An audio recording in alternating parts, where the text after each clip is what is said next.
디모데전서 3장 14절로 16절까지 말씀.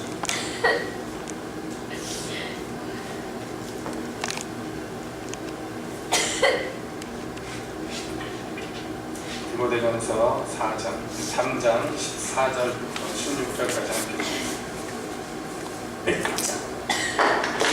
내가 속히 네게 가기를 바라나 이것을 네게 쓰는 것은 만일 내가 지체하면 너로 하나님의 집에서 어떻게 행하여야 할 것을 알게 하려 함이니 이 집은 살아계신 하나님의 교회요 진리의 기둥과 터입니다. 그가 경건의 비밀이요 그렇지 않다 하는 이유로구나. 그는 육신으로 나타난 바 되시고 영으로 의롭다 하심을 이루시고 천사들에게 보이시고 만국에서 전파되시고 세상에서 믿음 받으시고 영광 가운데서 올리우셨습니다. 하나님, 이 시간에 주님 말씀 듣기를 원하오니 은혜의 주에 오셔서 말씀하여 주시옵고 저희로 듣고 깨닫게 하시옵소서. 예수님의 이름으로 기도합니다. 디모데전서 함께 보는 가운데 3장에서 하나님의 집에 봉사할 수 있는 종들은 어떤 사람들인가, 그 직분과 또 그 사역에 대해서 함께 살펴봅니다. 감독과 집사들의 직분에 대해서 설명하다가 이제 한마디 첨언이라고 얘기하죠. 그 스토리 전체 흐름에서 일견 벗어난 듯 보이는 그런 내용을 잠깐 여기 3장 말미에 사도 바울은 적고 있습니다. 내가 너한테 지금 만나러 빨리 가기를 원하는데 그런데 혹시 늦어질까봐 이 편지를 쓴다, 이렇게 얘기합니다. 왜냐하면 지금 당장 급하게 지금 교회를 담임하고 목회하고 있는 후배 믿음의 아들 디모데에게 급하게 전할 말이 있는 것이에요. 그런데 혹시 내가 늦을까 두려우니 이 편지를 먼저 보낸다 얘기합니다. 그러면 이 편지를 보면 네가 그 하나님의 집 돌볼 때 어떻게 해야 될 것을 알게 될 것이다.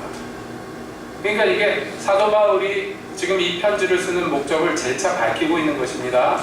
직접 그 얼굴을 보고선 이 모든 교훈을 해야 될 텐데 혹 늦어질까봐 늦어져봐야 얼마나 늦어지겠습니까마는 그 기간에서라도 이 말씀대로 이 진리대로 꼭 하나님의 집에서 행해야 되겠기에 이 얘기를 급한 마음으로 편지에 적고 있다고 얘기합니다.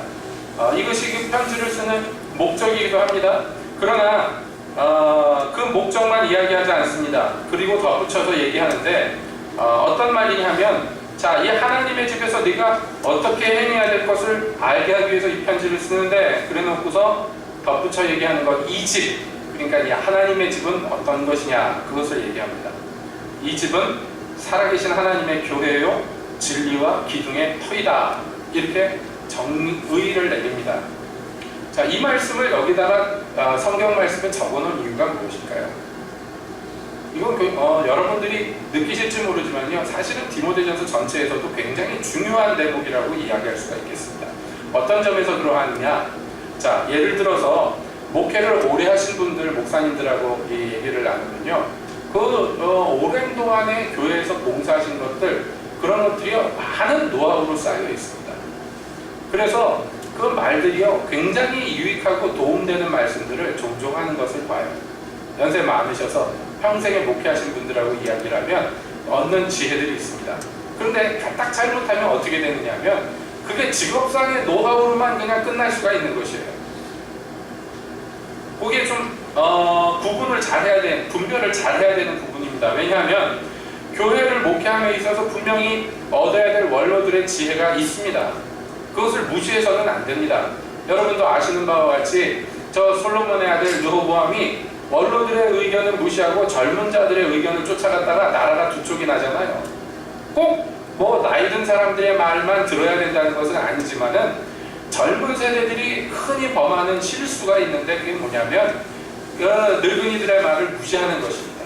에이, 저거 늙어가지고 아무짝에도 쓸모없는데, 그래가지고 무시하는 경향이 있어요.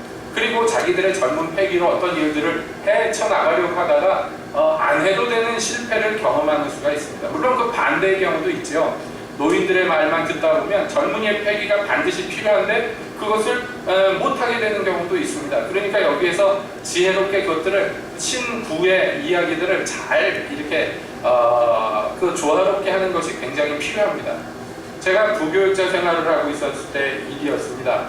어떤 교회에서 부교육자 생활을 하는데 어느 날 새벽 예배 때 기도를 하다가 하나님이 환상을 보여주셨어요. 제가 여러분 목회를 하려다 보니까 하나님께서 이 은사 저 은사 맛배기로는 보여주십니다. 왜냐하면 그런 것들을 잘 알아야지 또 교회에서 이렇게 사람들에게 지도하는 데 도움이 되니까 대부분 목회자들에게 이런저런 경험들을 하게 하시는데, 그렇다고 해가지고 전문적으로 막 예언 사역하고 그러는 사람은 아니지 않습니까? 그런데 그날 어떤 환상을 보여주셨느냐면 이렇게 술잔 같은 데다가 술병 2개에서 아주 맑은 술이 부어지는 것을 보았어요. 근데 술잔 하나인데 술병이 2개에서 그 술병 주둥이에서 맑은 술이 쏟아져 나오다가 그 한 잔 속에 들어가가지고 막 섞이는 것을 보았습니다. 그리고 나서 그 본 광경이 이게 무슨 의미인가? 왜냐하면 우리 생각에 하나님의 율법에도 술 섞어 먹는 거 원하지 않거든요. 하나님이 대부분 순전한 것을 원하시잖아요. 근데 이것은 그 술이 이렇게 한 잔 안에서 섞이는 것은 좀 이상하다. 이게 무슨 의미일까? 근데 그 술이 아주 맑은 술이에요. 탁한 술이 아니고 아주 영롱하게 반짝이는 맑은 술이 한 잔 안에서 섞이는 것을 보았습니다. 그래서 그 의미를 생각하는데 주께서 말씀한 구절을 저에게 주셨어요. 그게 뭐냐면 천국의 서기관 되지 않는다. 옛 것과 새 것을 그 창고에서 내어놓은 자와 같다. 이렇게 말씀을 합니다. 하나님의 종된 자들, 하나님의 청지기들이 하는 일 중에 하나가 옛 것과 새 것을 주인이 원하는 대로 언제든지 그 창고에서 내올 수 있는 자, 이렇게 설명을 하셔요. 근데 이게 무엇인가?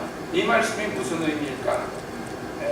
의미를 생각하다가 그 당시에 있던 교회 담임 목사님한테 나중에 시간을 내서 그 말씀을 드렸어요. 제가 이런저런 말씀을 이렇게 받았는데 이게 무슨 의미일까요? 그러냐? 그러고선 말없이 들으셨어요. 그리고선 그냥 깊이 생각은 안 했는데 세월이 지나면서 점점 알게 되는 것들이 있어요.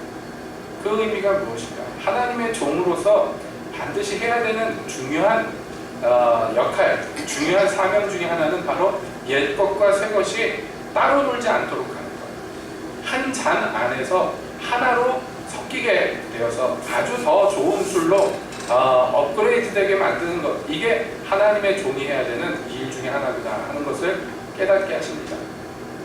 그러므로 우리가 옛적에 있던 교훈들을 절대로 멸시해서는 안 됩니다. 또 새로 일어났지만, 그래서 미숙해 보이지만 그러한 것들도 또 멸시해서도 안 돼요. 왜냐하면 하나님께서는 항상 새 일을 일으키십니다. 그건 교회 안에서 비극들이 언제 일어나느냐 하면 안 일어나도 되는 비극들이 이런 거예요. 하나님께서 새로운 어떤 역사를 일으키실 때 대부분 그 전 세대에서 하나님이 쓰셨던 사람들이 그것을 회방하는 경우들이 있습니다.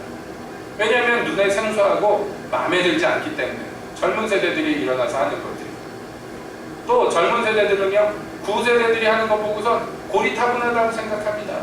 하나님이 지금 나에게만, 우리에게만 신선한 기름을 부으셨지 저 옛날에 부으셨던 기름 부음은 지나간 거라고 생각합니다. 그래서 안 겪어도 될 실패들과 갈등들을 겪는데 그런 거 아니란 말이에요. 하나님의 집은 그런 것 아닙니다. 주께로부터 나온 것이라면 그것이 옛 것이든 새 것이든 다 귀합니다. 제가 이 말씀을 드리는 것은요, 말씀드린 대로 원로들의 그 충고들이 전부 다 무시해버릴 것도 아니고 또 전부 다 거기에만 매몰될 것이 아닙니다. 그런 충고들을 듣다 보면요 유익되는 것도 있지만 또 한편으로 보자면 좀 나쁘게 얘기하면요 직업상의 노하우로 그냥 끝나버리는 경우가 많아요. 직업상의 노하우라고 그러니까 이상한 것 같지만 이상한 거 아닙니다. 예를 들자면은 뭐 흔히들 교회에서 고민하는 것들 무엇이겠습니까? 교회에 내려오는 여러 가지 격언들이 있는데 이런 거죠. 교회는 어때야 되느냐면 앞문은 열려있고 뒷문은 닫혀있어야 된다. 뭐 그런 얘기들 들어보셨습니까? 새신자들이 들어온 다음에 큰 교회들 보면 새신자가 매주 들어오는데 매주 없어지는 사람들이 있어요. 나가버리는 사람들이 있어요. 그래가지고 숫자가 매주 늘어나야 되는 것 같은데 안 늘어나. 줄어들 때가 있어요. 그래서 나온 격언이 그거예요. 교회는 앞문은 열려있고 뒷문은 닫혀 있어야 된다. 자, 어떻게 하면 그게 되겠습니까? 어떻게 해야지 되겠습니까? 그래서 여러 가지 노하우들이 있는 거예요. 일단 발붙인 사람들이 절대로 못 빠져나갈 끈끈한 늪처럼 만들어 놓습니다. 교회를 여러 가지 장치들을 통해서. 그것들을 다 무시할 것들은 아니지만 그렇다고 해서 또 그것들을 다 따라해서도 안 되는 것 같아요. 그러니까 여기에서 이런 것들이 분별이 굉장히 필요합니다. 그런데 그걸 분별하기 위해서는요, 절대로 잊어서는 안 되는 정말 근본되는 진리가 있어요.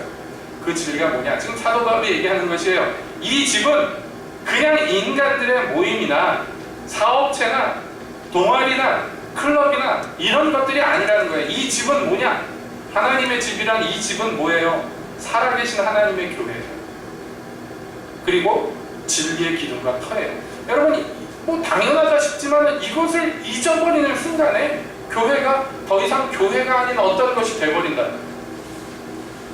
제일 불행한 건 뭐냐면 교회의 목적이 교회가 되는 게 그게 불행한 거예요. 여러분, 교회의 목적이 교회가 된다니까 말이 이상하죠. 이상하지만 안 이상합니다.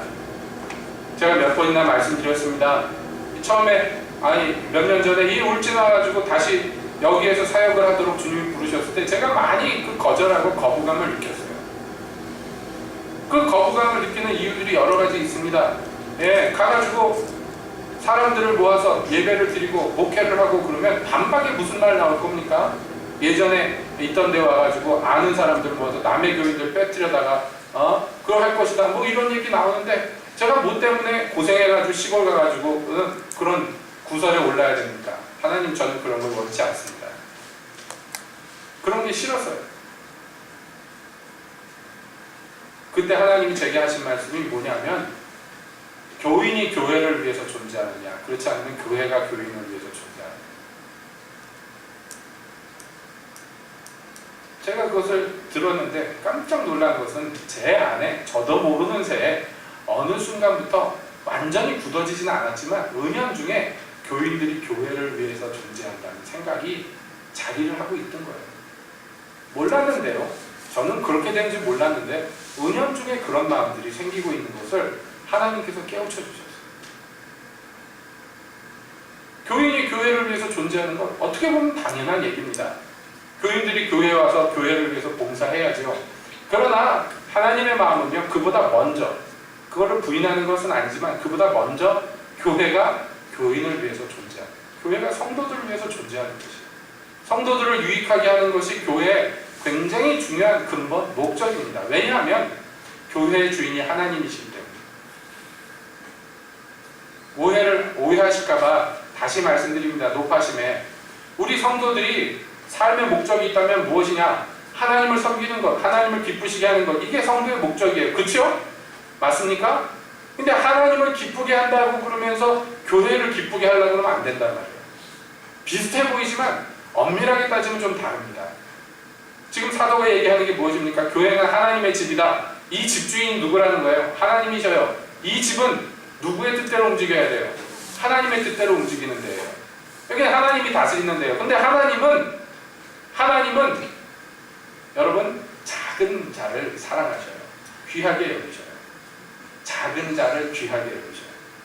지금 다 상식적인 얘기라 새로울 것이 없이 들릴지 모르지만 곰곰이 잘 들으시기 바랍니다. 그러니까 교회는 어떻게 움직여야 된다는 거예요? 이 하나님의 집은 어떤 방식으로 움직입니까? 작은 자들을 섬기고 못난 자들을 일으켜주고 병든 자를 고치고 죽은 자를 살리고 이런 식으로 움직여야 돼요. 왜냐하면 하나님이 그런 분이에요. 이 집 주인이 그런 분이에요. 예? 이 집의 모든 모양새가 그렇게 움직여야 돼요. 여러분 맞습니까? 아닙니까? 예수님의 제자들이 아시다시피 좀 못 배운 무지랭이들. 그래서 안식일날 길을 걷다가 배가 고프다고 옆에 있는 밭에서 보리쌀을 손으로 쭉 훑어다가 껍데기를 벗겨가지고 그 날보리를 씹어서 먹습니다. 그게 무슨 맛이 있겠습니까만은. 그러다 배가 고프니까 그 짓을 하고 있었어요. 바리새인들이 그걸 보고요 기절할 만큼 놀랐어요. 저런 천하의 불쌍놈들 같으니라고. 무식한 놈들이죠. 왜냐하면 안식일에 그렇게 하면 안 돼. 이 사람들 생각에는 안식일에 그렇게 하면 안 돼. 예? 왜냐하면 율법 학자들이 이미 규정 지어놨는데요. 그 안식일에 보리 먹는 건 일이 아닌데 보리 껍데기 까는 건 일이에요. 그건 일종의 타작이란 말이에요. 탈곡이란 말이에요. 까놓은 보리 먹는 건 괜찮아. 근데 보리를 까먹으면 안 돼. 굉장히 디테일하죠? 왜 안식일에 하지 못할 짓을 하냐고. 제자들한테 뭐라고 그래봐야 무식한 놈들 무슨 소리인 줄 알겠는가. 그래서 예수님한테 힐난을 합니다. 당신 제자들은 왜 이런 짓을 하냐고. 이러면 안 되지 않느냐고. 여러분, 예수님의 대답은 단호하십니다. 안식일은 사람을 위해서 제정하신 거예요. 사람이 안식일을 위해서 창조된 게 아니야. 예수님의 말씀이 이것입니다. 이게요, 그 당시 사람들에게는 먹히지 않는 얘기입니다. 말도 안 되는 이단의 아주 이단스러운 얘기입니다. 그러니 예수님을 죽이고자 하는 것이에요. 그런데 웃기는 얘기죠. 안식일을 제정하신 분이 그렇다고 얘기하는데도 아니라고 그러는 거예요. 이게 얼마나 무지합니까? 이 집 주인이 누구라고요? 여러분, 교회 주인이 누굽니까? 하나님이에요. 여러분 그거 아십니까? 잊지 않고 계십니까? 항상 기억하십니까? 교회 주인은요, 하나님이에요. 그러면요, 하나님 원하시는 대로 해야 돼요. 내 뜻대로, 우리 원하는 대로 하면 안 돼요. 자, 앞서서 감독은, 집사는 이런 사람이다, 저런 사람이어야 됩니다. 쭉 설명했지만 사실은 이거 한마디로 요약하면 뭐냐면 하나님 원하는 대로 하는 사람이에요. 제 원하는 대로 하는 사람 아니고 하나님 원하시는 대로 봉사하는 사람들이에요. 이 하나님의 일꾼들의 정의입니다. 왜냐하면 이 집은 누구예요? 누구의 집이에요? 하나님의 집이에요. 여러분, 잊어서는 안 됩니다. 그러니까 세상적으로 볼 때, 육체적으로 볼 때 아무리 그럴듯한 교훈과 충고들이 있어도 그게 하나님의 성향과 하나님의 뜻과 안 맞으면요, 절대로 그거 받아들일 수 없어요. 아무리 기가 막힌 방법이라 할지라도 안 된단 말이에요. 그걸 해가지고 재미를 본다 해도 안 된단 말이에요. 이 집은 누구 집이에요? 하나님의 집이에요. 인간들은 자꾸 쉬운 방식으로 효율적으로 어떻게 이 단체를 효율적으로 움직일 건가, 이거를 자꾸 관심을 갖습니다. 그래서 효율을 아주, 이익을 아주 극대화할 수 있는 방법들을 자꾸 만들어냅니다. 이게 인간들의 성향이에요. 그러다 보니까 어떻게 합니까? 성전까지 집에서 짐승을 끌고 오는데 그게 얼마나 힘들어요. 멀리서 오는 사람들이 재물을 끌고 오는데, 생각해보세요. 흠없고 점없는 재물을 집에서 끌고 오다가 얘가 오다가 삐끄덕해가지고 어디 긁혀가지고 털에 흠 생겼어. 그러면 다시 집에 가야 돼, 도로. 얼마나 이게 비효율적이고 비능률적이고 얼마나 낭비입니까? 그러니 집에서 돈 딱 갖고서 와가지고 예루살렘에 와서 좋은 놈 하나 딱 사가지고 하나님께 바치면 서로 좋잖아요. 그런데 또 하나 문제가 있어요. 이게 흠없고 점없는 걸 알려면 제사장한테 가서 검사를 받아야 된단 말이에요. 그렇죠? 예루살렘 시장에서 돈 주고서 양 한 마리를 샀어. 그래서 자기가 보기에는 흠이 없어가지고 좋다 해가지고 데리고 갔는데 제사장이 이거 여기 흠 있네, 안 돼. 그러면 어떻게 해요? 얘를 어떻게 해야 돼? 도로 갖다 팔아야 돼요? 그러면 산값만큼 받겠습니까? 못 받지? 파는 것도 힘들 뿐 아니라. 그러니까 여러모로 불필요한 시간 낭비, 돈 낭비가 있잖아요. 그러니까 어떻게 하면 좋아요? 이미 흠없다고 확인 도장 받은 놈을 사면 좋잖아요. 그렇죠? 그거 어디서 팔겠어요? 제사장 있는 데서 팔아야지. 성전에서 팔아야지. 여러모로 이게 인간들의 아이디어가 집약이 돼가지고 여러모로 뭐 제사 지내는 사람이나 재물 바치는 사람이나 피차간의 편리한 방법으로 이게 오랫동안 전통으로 굳어졌단 말이에요. 이 사람들이 착각하고 있는 건 딱 한 가지가 무엇입니까? 이 집의 주인이 누군가? 이 집의 주인은 하나님이셔요. 하나님은 이 집이 어떻게 쓰이기를 원하셨어요? 만민이 기도하는 집을 원하셨어요. 근데 이것들은 하나님을 섬기네 하면서 이 집을요, 도적소굴을 만들어놨어요. 그니 그 집의 주인 되신 이가 분노해서 그거 다 때려서 내쫓았어요. 맞고 쫓겨난 사람들 또는 그 판을 벌였던 제사장들, 심지어 예수님의 제자들마저도 예수님이 왜 저러는지 이해를 못했어요. 세월이 흐른 후에, 제자들이 철이 든 후에 그때 생각을 하면서 시편의 한 구절을 떠올립니다. 주의 집을 향한 열심이 나를 삼켰나이다 했던 다윗의 고백이, 아, 이게 예수님 얘기구나 하고 후에 제자들이 깨달았다고 성경은 기록합니다.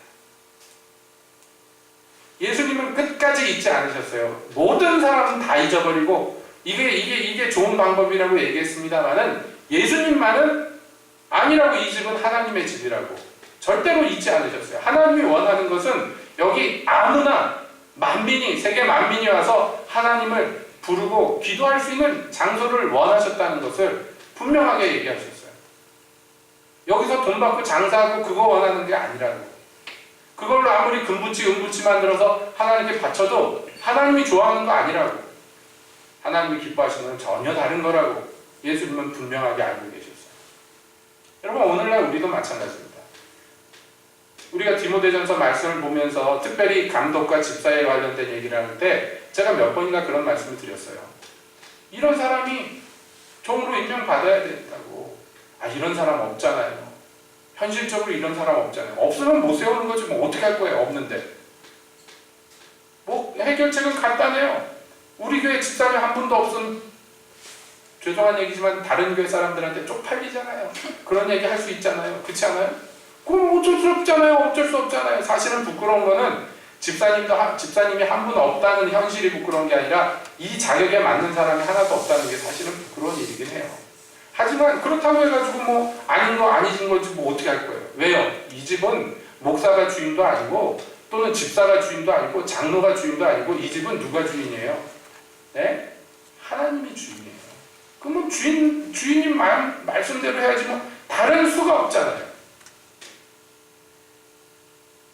그러니까 사도 바울은 혹시라도 디모데가 이 사실을 잊어버릴까봐 급한 마음이 있는 거예요.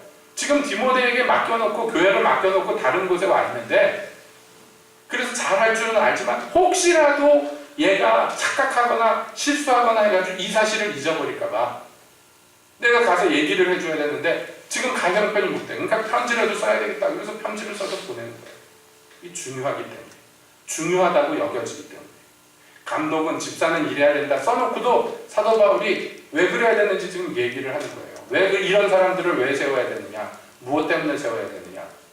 여기가 하나님의 집이기 때문에 라고 얘기하는 거예요. 이 교회는 하나님의 교회입니다.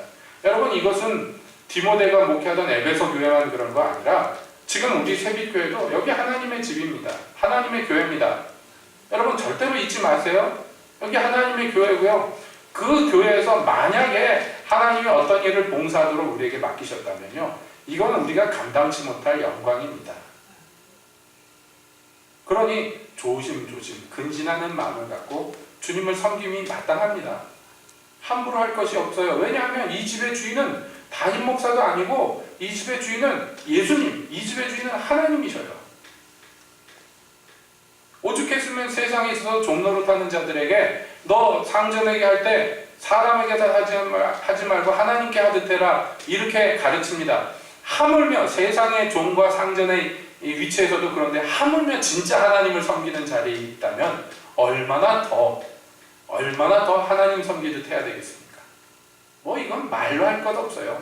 자, 그렇게 하나님을 섬겨야 되는, 하나님의 집에서 봉사해야 되는 사람이 술 좋아하고 더러운 이득을 탐하고 말하기를 좋아하고 사람들을 구타하고 화난다고 성질 부리고 이러면 되겠냐 그 말이야. 이건 상식적으로 볼 때 안 된다는 거예요. 이런 사람 그래서 안 되는 사람이에요. 그럼 어떤 사람이어야 돼요? 믿음의 비밀을 가진 사람이어야 돼요. 신실한 사람이어야 돼요. 변함없이 일정하게 주님 사랑하는 사람이어야 돼요. 그건 당연한 얘기죠. 당연한 얘기예요. 근데 여러분, 불행한 것은요, 예나 지금이나 똑같이 자꾸 잊어버립니다. 여기가 하나님의 집이라고 자꾸 잊어버려요. 우리가 찬양 불렀습니다. 교회가 예배가 예배되게 사용하소서. 근데 제가 이 찬양을 간절한 마음으로 부릅니다. 부를 때마다 근데 또 한편으로 슬픔도 있어요. 왜냐하면 제가 이 찬양을 어디서 배웠냐면 서울에 있는 모 교회에서 나온 작정 새벽 기도회 때 불렀던 찬양들 모음한 그 음반에서 이 찬양을 처음 듣고 야 이게 참 좋다 그래서 악보를 구하고 그래가지고 배웠던 찬양이에요. 몇 년 전에. 이 찬양 부를 때마다 그때 처음 이 찬양을 들었던 기억이 나면서 슬퍼요. 그렇게 소원하면서 불렀을 텐데 거짓말이 아니라 진짜로 그 얼마 안 돼가지고 온갖 구설에 오르고 온갖 정말 하나님 이름에 억지를 하고 대한민국을 시끄럽게 만듭니다. 슬픕니다. 교회가 교회되게 해달라고. 정말 죽음조차 우리를 막을 수 없다고 막 노래를 불렀는데 현실은 그 정반대가 되어버렸어요. 이거 어떻게 해야 되는가?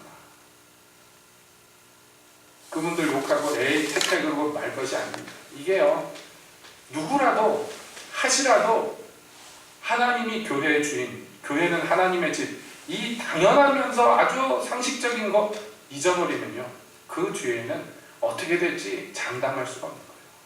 어떤 꼴이 될지 모릅니다.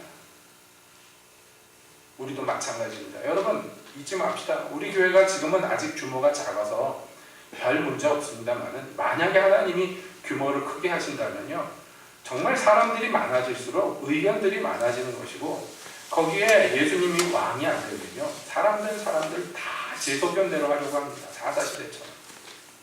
교회의 주인이 그 교회에서 왕권을 잃어버리면요, 그 교회는요 더 이상 교회라고 부를 수가 없는 것이죠.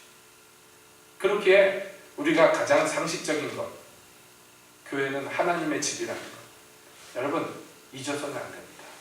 명심 너무 명심합시다. 교회는 하나님이 주인입니다. 그렇죠? 그 교회에 종된 사람들은 어떻게 해야 됩니까? 하나님이 원하시는 대로 하는 것이, 하나님이 주신 것이라면 새 것이든 옛 것이든 상관없이 언제라도 충성스럽게 섬길 수 있는 그런 사람들, 여러분 주님께서 그런 종들을 오늘날 찾고 계시는 것입니다.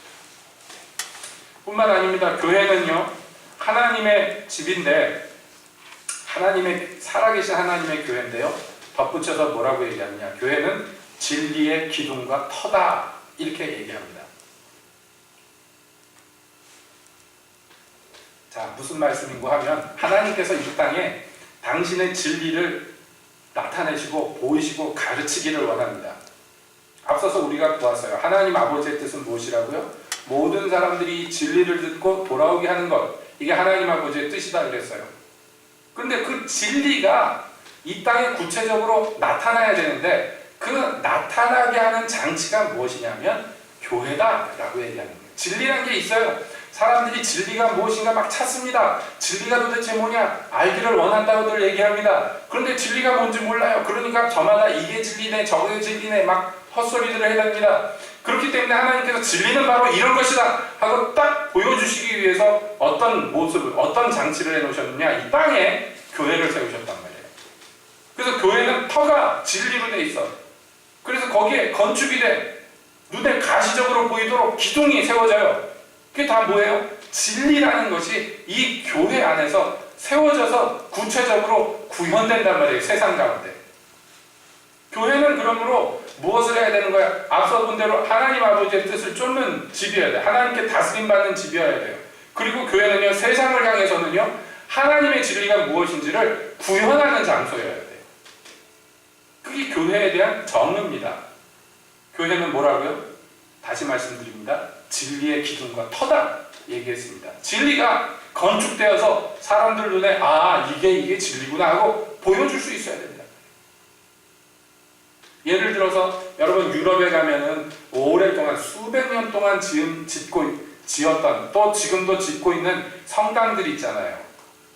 유명한 성당들 있죠. 저 스페인에 가면은 성가족 성당 그래가지고 그 유명한 건축가 누구죠? 갑자기 이름이 생각이 안 나네. 네? 레오나르도 다빈치 말고요. 20세기에 그 유명한 건축가 있거든요.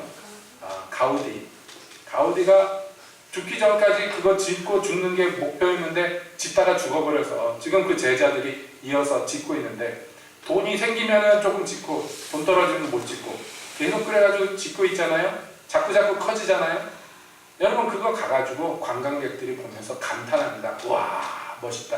그렇대요. 저는 못 봤습니다만 텔레비에서 보니까 멋있긴 멋있더구만요. 천재라고 불렸던, 정말 20세기 최고의 천재라고 불렸던 사람이 건축한 거 답구나 싶도록 겉모양도 아름답지만 안에 들어가면 햇빛이 비쳐서 기기묘묘하게 안에를 만들어 놓는데, 자기가 소원한 건 뭐냐면 큰 숲 안에 들어온 것처럼 만들기를 원했다. 뭐 가우디가 그랬다고 그러죠. 그래 그 안에 들어가 보면 사람들마다 다 감탄합니다. 거기만 그렇겠습니까? 뭐 유명한 성당들 있잖아요. 몇백 년 동안 지었는데 뭐 700년을 지었느니 600년을 지었느니 다 짓지 못했느니 이런 거 들어가서 보면서 사람들이 감탄을 합니다. 우리나라에서 제일 큰 장로교회 예배당을 지을 때 정말 고대 양식으로 지었는데 그거 지어서 입당 예배 드릴 때 거기 목사님이 대표 기도를 하면서 그런 기도를 해서 한국교회에 한동안 무리가 일어났었어요. 뭐냐면 기도할 때 사람들이 이 건물을 보고 하나님 보듯하게 하시옵소서 그렇게 기도를 했다가 하여간에 막 무리가 일어났었어요.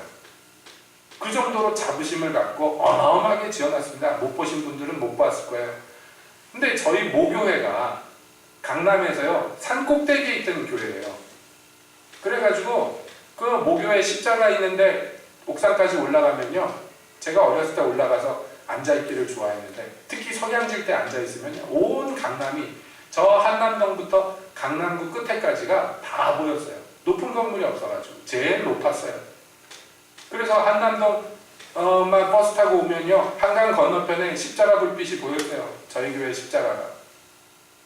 그게 제일 고지대에 있던 예배당이라 그랬습니다. 근데 어느 날 제가 이렇게 올라가가지고 사방을 돌아보면서 경치를 관람하고 있는데 저쪽 좀 떨어진 산꼭대기에 무슨 건물이 짓고 있는데 그쪽으로 해가 지고 있는데요. 섬뜩하더라고요. 해골 같았어요. 중세시대 무슨 건물이 막 지어지고 있는데 그 어린 나이에 보는데 드라큘라 성 같다. 그런 생각이 들 정도로 막 그랬습니다. 그것도 짓다가 돈이 모자라니까 한동안 못 짓다가 또 짓다가 한동안 못 짓다가 그랬습니다. 그러니까 높은 산 위에 두 건물이 있으니까 항상 올라가서 보면 보이는 거예요. 그 건물이 저게 뭘까? 어렸을 때 그런 생각을 했어요. 저게 뭐냐? 저 건물은 뭐냐? 나중에 알고 보니까 그 교회더라고요. 여러분 지어져 가면서 이게 실제로 땅에다가 무슨 건물을 짓잖아요. 그걸 지은 걸 보면서 사람들이 이 건물은 어쩌니 저 건물은 어쩌니 얘기합니다. 노틀담의 꼽주 배경이 되었던 파리에 있는 무슨 대성당 가가지고 지금도 관광객들이 가가 보고서 멋있네 어쩌네 얘기를 합니다. 그런데요 여러분 그게 하나님의 진리가 뭔지 우리에게 보여줍니까? 그 건물이? 보여주나요? 예수님 당시도 그랬어요. 헤롯이 성전을 짓고 있었는데 이게 얼마나 어마어마하게 지었는지 얼마나 화려하게 지었는지 사람들이 제자들이 예수님 보고 어떻습니까? 막 자랑했어요. 지가 진 것도 아닌데 자부심이 있었단 말이에요. 유대인들에게.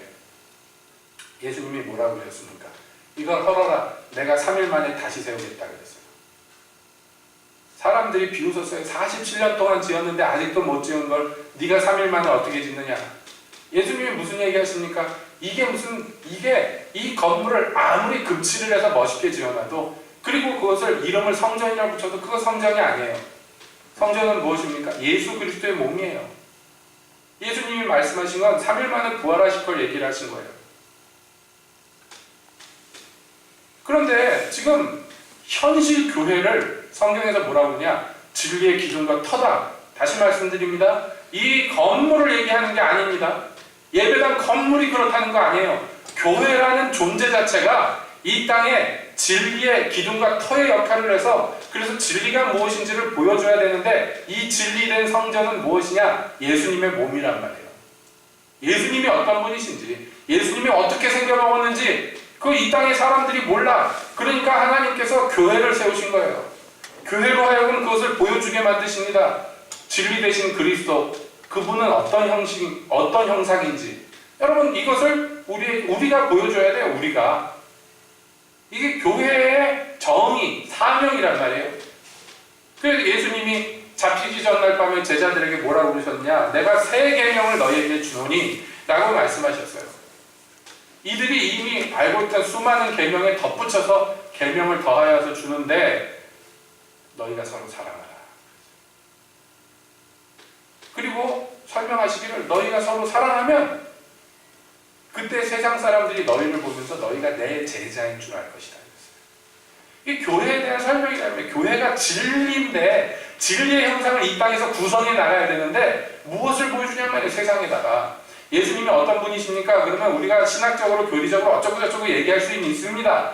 그러나 그 얘기한 것 이상으로 사실은 우리가 저와 여러분들이 이 세상에 대해서 그 진리를 설명하는 모양을 보여주는 그런 존재들이란 말이에요. 예수님이 계셔요. 근데 사람들이 잘 모릅니다. 여러분 우리나라에만 있는 독특한 문화가 있죠. 뭐냐면 집 지어놓고 파는 게 아니라 짓기도 전에 팔잖아요. 한국은. 그래서 있는 게 뭐예요? 아파트 여기다 지을 겁니다. 그림 그려놓죠. 그리고요 나무로 막 해가지고 모델하우스라는 걸 만들어 놓습니다.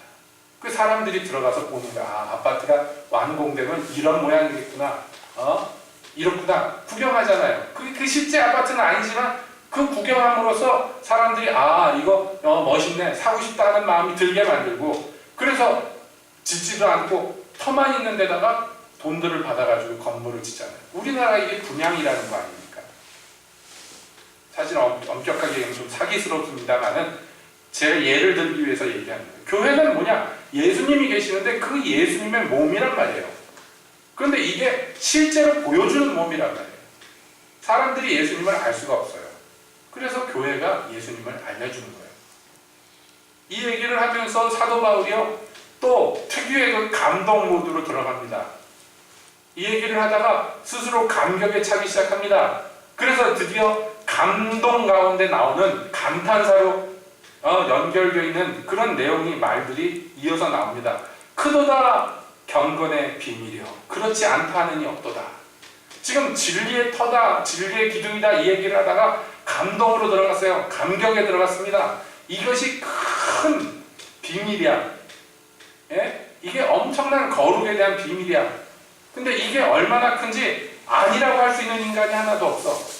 감탄하면서 그 비밀이 뭐냐라고 얘기하는데 이게 앞서서 얘기한 그 진리라는 게 뭐냐를 얘기하는데 여러분 진리는 이것이다 저것이다 얘기해야 될 그 자리에 그는이라고 나옵니다.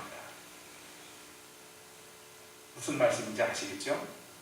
그는 육신으로 나타나신 바 되었고 영으로 의롭다 하심을 입으셨고 천사들에게 보이셨고 만국에게 전파되셨고 세상에서 믿음 받으시고 영광 가운데 오르셨습니다. 누구 얘기입니까? 그는 예수님 얘기예요. 예수님. 이게 사람들에게 비밀이란 말이에요. 예수님이 실제로 이 땅에 오셔서 많은 일들을 하셨지만 예수님을 알아보느냐? 그분이 하나님이라는 걸, 그분이 구세주라는 걸 알아보느냐? 예수님 이름은 들어봤지만 사람들이 알 수가 없어. 믿지를 못하기 때문에 깨닫지 못하기 때문에 몰라요. 그래서 비밀이에요. 이것이 비밀입니다.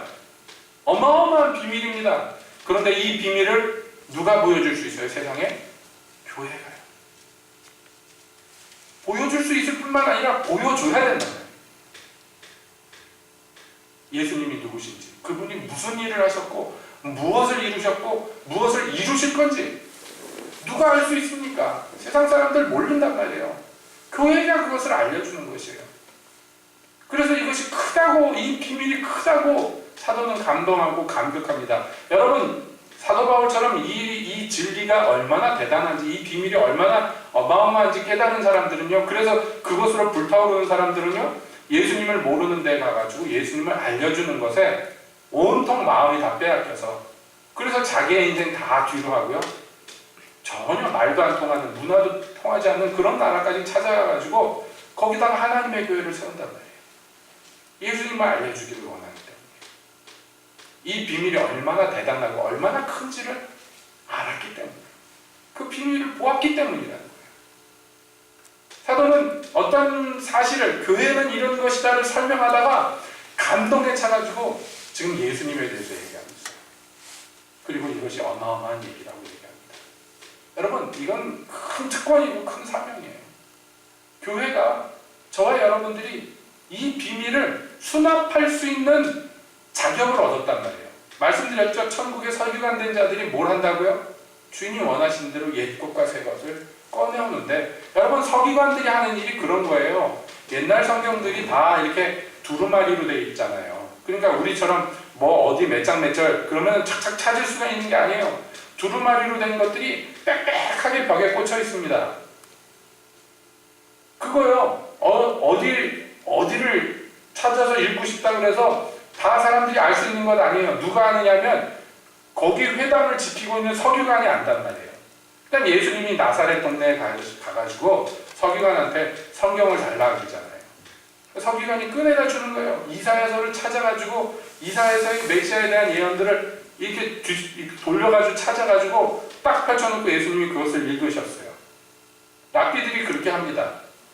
그 다음에 이걸 해설을 해줘야 돼. 이 얘기를 읽은 다음에 사람들이 무슨 얘기를 하려나 예수님이 딱 잘라서 얘기하십니다. 이 말씀이 지금 너희 귀에 응하였느니라. 여러분, 서기관이 하는 일이 그런 거란 말이에요.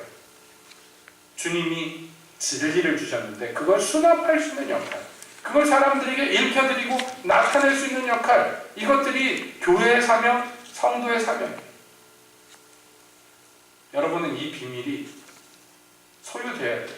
그래서 집사는 어떤 사람이어야 된다라고 얘기하다가 집사는요, 믿음의 비밀이 있는 사람이어야 된다. 그렇게 얘기했습니다. 여러분, 그렇습니다. 선한 양심으로 믿음의 비밀이 있는 사람이 이 사명을 감당할 수 있어요. 사람들에게는 그것이 감춰졌기 때문에 비밀이지만 이 사람에게는 나타난 바 되었어요. 자기만 알고 끝나는 거 아닙니다. 주의 종들은요, 그것을 보여주고 나타내 건축을 할 수 있는 그런 존재들이에요. 그 구성원들이 여러분들이에요. 우리가 그리스도라는 진리의 터에서 세워져 가는 자들이에요. 네? 건축돼서 집을, 성전을 이루어가는 자들이에요. 그 성전이 이루어지면 이루어질수록 사람들이 세상에서 이 비밀을 점점 알게 되더라고요. 아, 예수님이 저런 분이다. 예수님이 저런 분이다. 여러분, 이것을 우리가 깨달아야 됩니다. 코바디스라는 소설을 보면 아주 그 로마인들의 앞제비가 돼서 교인들을 붙잡아 가는데 앞장서는 아주 간신배 같은 놈이 있습니다. 이름은 기억이 안 나는데. 그래서 결국에는요, 그가 자기에게 많은 은혜를 베풀었던 그 옛적 자기가 노예 생활을 할 때 주인이었으나 자기에게 자유를 주었던 그 일을 고발을 해가지고 죽게 만들어요. 그래서 그 주인이 십자가에 못이 박혀가지고 죽어가는데 그 앞에서 그 꼴을 보고선 비웃고 있습니다. 근데 이 죽어가던 주인이요, 자기를 팔아먹은 그 가룟 유다 같은 놈을 보고 서로 눈이 마주쳤어요. 자기에게 화낼 줄 알았는데 십자가에서 죽어가는 사람이 얘기합니다. 나는 너를 용서한다. 네가 지금 알지 못하여서 이렇게 했는데 그리스도께서 나를 용서하셨으니 나도 너를 용서하겠다고. 그리고 죽어갑니다. 근데 그걸 보다가 깨달았어요. 이제까지 기독교인들하고 접촉하면서 그 여러 가지 기독교 진리에 대해서 듣고 그 비밀들을 많이 압니다. 그렇기 때문에 앞제비 노릇을 하고 배신자 노릇을 할 수 있었어요. 그러다가 들었던 얘기들이 이 사람에게 갑자기 비밀이 아니게 되버려요. 그 순간에. 그래서 그 앞에서 거꾸로 져서 눈물을 흘리면서 나도 저 십자가에 못 박게 해달라고. 나도 기독교인으로 죽기를 원한다. 그래서 그 자리에서 군인들에 의해서 붙잡혀서 십자가에 못 박혀서 죽어갑니다. 순교당합니다. 이것이 가상소설입니다만은 사실은 여러분, 이런 일들이 지금 2000년 동안 교회를 유지할 수 있었던 비밀이에요. 고난과 핍박 가운데 멸절당할 것 같은 교회가 왜 죽지 않고 살아서 오늘날까지 방방곡곡으로 퍼져나가느냐면 이 비밀을 발견한 사람들이 늘어났기 때문에 계속해서 그 비밀을 보여주는 사람들이 있었기 때문입니다. 예전에 구소련에서 비밀경찰로 기독교인들을 핍박하는 데 앞장섰던 한 청년이 후에 예수를 믿은 다음에 자기의 얘기들을 쓴 책이 있었지요. 핍박자라는 책이었습니다. 거기에서 기독교인을 붙잡아가지고 고문을 하고 때리고 죽였던 이 사람들이 나중에 발견한 건 이해가 안 됐다는 거예요. 그렇게 때리고 그렇게 죽이는데 왜 계속해서 예배로 모이고 왜 계속해서 기독교 버리지 못하는지 이해를 할 수가 없는 것이에요. 그럼 뭔가 여기 얘네들이 우리가 모르는 걸 뭔가 알고 있나 보다. 그러던 차에 지하실에서 소각장에서 그 압수해왔던 기독교 서적들을 불태우는데 거기 앉아서 한 권씩 불태우고 있다가 주적주적 성경을 읽기 시작하다가 거기서 예수를 만났어요. 그래서 핍박하던 자, 잔해하던 자가 기독교 복음을 전하는 자로 바뀌었습니다. 끝내 마지막엔 그 청년이 그 소련에서 파견된 암살자들한테 죽임을 당하고 순교를 당하고 끝납니다만은, 여러분 그 목숨도 아까워하지 않을 수 있던 것 무엇이냐면, 이 진리의 비밀, 경건의 비밀을 나타낸 사람들이 있었고, 그 나타낸 교회 역할로 말미암아 그 진리를 만난 사람들이 있었고, 그것이 계속 교회를 이 땅에 존속하게 하는 비밀이었던 것이죠. 사도는 이게 중요하다고 디모데에게 얘기합니다. 중요합니다. 교회는 그러므로 이 진리를 아는 자들이 모여서 이 진리를 나타내는데 그 사명이 있어요. 여러분 기억나십니까? 디모데전서 시작할 때 이 편지를 쓰면서 무슨 얘기를 합니까? 거짓 선생들이 들어와서 가만히 들어와서 이 진리를 왜곡시키고 그래서 사람들로 하여금 멸망에 이르게 하는 것을 경고합니다. 그것으로서 이 편지가 시작이 됩니다. 지금도 마찬가지예요. 교회는 감격해서 얘기합니다. 크도다 이 경건의 비밀이요 하고 얘기합니다. 예수님에 대해서 얘기합니다. 근데 이것이요 시급하다고 얘기합니다. 사도는 시급한 얘기이기 때문에 만나서 급히 전해야 될 얘기라고, 안 되니 편지라도 써야 된다고 얘기합니다. 왜 시급한지 아시죠? 후에 우리가 보겠습니다는 4장 넘어가면요, 거짓 선생들, 이단들, 귀신의 가르침을 쫓는 자들에 대한 경고가 나옵니다. 여러분 무슨 말씀이냐 하면, 교회가 이 땅에서 진리의 터와 기둥의 역할을 제대로 하지 못하면요 약탈당합니다. 세상 사람들도 약탈당하지만 교회도 약탈당합니다. 그러니까 교회는 진리로 계속 진군해 나가야 돼요. 그렇지 못하면요 세상 사람들도 약탈당하지만, 다시 말씀드립니다, 재구실 못하는 교회도 넘어지게 됩니다. 그렇기 때문에 사도 바울은 이게 굉장히 중요하고도 시급하다고 얘기하는 거예요. 전에 총회를 갔더니 총회에서 어떤 책자를 만들어 가지고 무료로 나눠줬어요. 이거 교회에 가가지고 얘기를 좀 해달라고. 저도 받아왔습니다. 만화로 그려진 건데 뭐냐, 참 희한하죠. 그 책이요 만화책인데 뭐냐면 신천지가 어떻게 사람들에게 접근해가지고 어떻게 후려가는가, 그 얘기를 아주 짧지 않은 내용으로 만화책을 만들었어요. 제가 이렇게 보니까 한편으로 참 뭐라고 해야 되나, 한숨이 나옵니다. 왜냐하면 이런 사람을 주의해라, 저런 사람, 신천지가 이렇게 하니까 이렇게 주의해라, 저렇게 하니까 저렇게 주의해라 나오는데, 여러분 신천지들이 특히 대학교 안에서 어떤 일들을 하느냐면, 그 학생들한테 접근해가지고 이런데요, 성경 말씀 좀 배워보지 않겠느냐고. 그래서 데려가가지고 성경 공부, 우리 잘 가르치는 목사님 있는데, 선교사님 있는데 가서 좀 듣자고, 이래서 데려가가지고, 그래서 거기서 성경 공부하다가 신천지에 빠지게 된다, 그렇게 내용이 나옵니다. 양상은 여러 가지지만 결국에 목적은 뭐냐면 가서 성경을 배우게 한다는 거예요. 그게 이 사람들의 그 포섭하는 주된 방식입니다. 근데 그걸 보면서 한숨이 나면, 이거 교회가 해야 될 일인데, 그런 생각이 들어요. 교회가 안 하니까 이단들이 나가서 해요. 교회가 안 해. 사실 그렇지 않아요? 교회가 해야 되지 않아요? 야, 너 저기 성경 좀 배워볼래? 우리 교회 와서 성경 공부 좀 해라. 이렇게 해야 되는데 교회에서 그걸 안 하니까 신천지에서 해요. 그리고 교회는요, 그러니까 이거 못 따라가게 해라 이러고 말합니다. 그건 좀 뭐가 문제가 있어요. 못 따라가게 하라, 그걸로 해결책이 아닙니다. 오히려 교회가 진리를 바로 드러내야죠. 거꾸로 섰습니다. 교회가 진리의 기둥과 터가 되어서 원래 역할을 제대로 감수하지 못하니까요, 이단들이 그 짓을 합니다. 그러니까 교회는요 그걸 방지하려고 이런 책 저런 책 만들어서 경계합니다. 이게 무슨 낭비입니까? 이거야말로 얼마나 코미디입니까? 오늘날 왜 이렇게 됐습니까? 앞서 말씀드린 대로 믿음의 비밀을 소유하는, 그래서 그 비밀을 가지고 잘 가르쳐야 될 종들이 안 해. 사모하지 않아요. 희한하죠?